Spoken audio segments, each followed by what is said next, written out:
Hi everyone, চলে এলাম নতুন একটি ব্লগ নিয়ে। আজকের ব্লগটা শুরু করলাম দুপুর থেকে। ভাত খাওয়া দাওয়া করে ছাদে উঠলাম, ভাবলাম একটু ব্লগ শুরু করি। যাই হোক, এত রোদ যে তাকানো যাচ্ছিল না। আজকে খুব রোদ বেরিয়েছে, সাথে হালকা একটা বাতাসও দিচ্ছিল। ব্ল্যাঙ্কেট রোদে দিয়েছিলাম, ওই জন্যই ছাদেই উঠছিলাম, ভাবলাম রোদটাকেও একটু উপভোগ করি।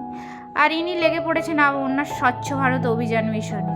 এই যে কোথায় নোংরা আছে কুড়াচ্ছে, এই নোংরাগুলোকে কুড়িয়ে নিয়ে গিয়ে ঘরের একটা কোণে গিয়ে জমা করবে আর নোংরা করবে। ওর তো এটাই কাজ, আর কি কাজ? কত কাজ দেখাতে হবে বলো তোমরা।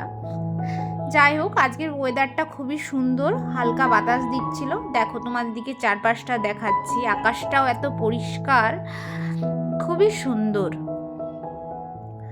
কারণ শিলিগুড়িতে তো হঠাৎ রোদ দেখা যায় না, খুব কম। যখন রোদ থাকে পরপর রোদ থাকে, আর যখন মেঘলা হয় তখন পরপর মেঘলা হয়। যাই হোক, ইনিও রোদ উপভোগ করছিল আমার সাথে। উনি যে বুঝতে পেরে গেছে আমি ছাদে উঠেছি, তো উনিও আমাকে খুঁজতে খুঁজতে একা একাই ছাদে চলে এসেছে। সত্যি কথা বলতে শুধু রোদটাই উপভোগ করতে আমরা আসি না, ছাদ থেকে দাঁড়িয়ে এই সামনের রাস্তাটাও দেখি, যান চলাচল দেখি, মানে এগুলোও আমরা উপভোগ করতেই আসি, দেখতেই আসি।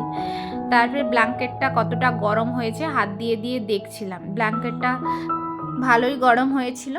তো এইবার ব্ল্যাঙ্কেটটাকে তুলবো আর নিচে যাব, কারণ ভাত খাওয়া দাওয়া করে ছাদে উঠেছি, তো বেশিক্ষণ আবার রোদে দাঁড়িয়ে আছি, যেমন ঘুম ঘুম ভাব আসছে, ওই জন্য। আর আমি মাঝে মধ্যে ব্ল্যাঙ্কেট বালিশ সেগুলো রোদে দিই। বড়দের মুখে শুনতাম যে বালিশ ব্ল্যাঙ্কেট এগুলো রোদে দিলে নাকি শরীরের কোনো অংশে ব্যথা হয় না, ওই জন্য আমি মাঝে মধ্যে রোদে দিই। যাই হোক, তারপরে রোদটা উপভোগ করছিলাম। আর আলু গাছটাও তো তোমাদের দিকে দেখালাম, আগের ব্লগে একবার আলু গাছটা দেখিয়েছিলাম। এখন আলু গাছটা কত বড় হয়ে গেছে। ইনি জুতো নিয়ে রেডি হয়ে গেছে, একদম নিচে যায় বলে, দেখবো জুতোটা কতক্ষণ নিয়ে যায়। সিঁড়িতে গিয়ে যদি আমাকে জুতোটা দেয় ওকে দেখবো। এই যে জুতো নিয়ে গটগট করে যাচ্ছে নিচে, আমিও চলে যাব এবার ওর পেছনে পেছনে।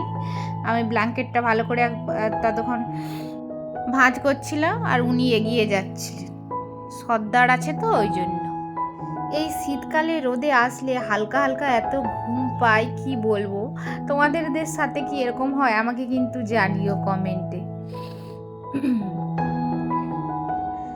তারপর আমি এই যে ব্ল্যাঙ্কেট নিয়ে নিচে নামছিলাম, ব্ল্যাঙ্কেটকে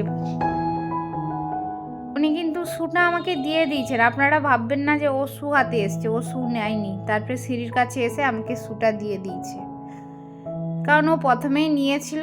ওরকম করে প্রত্যেকবারই, সব কিছু আগল ভক্তায় নিতে যায়, তারপরে বয়ে আর আনে না।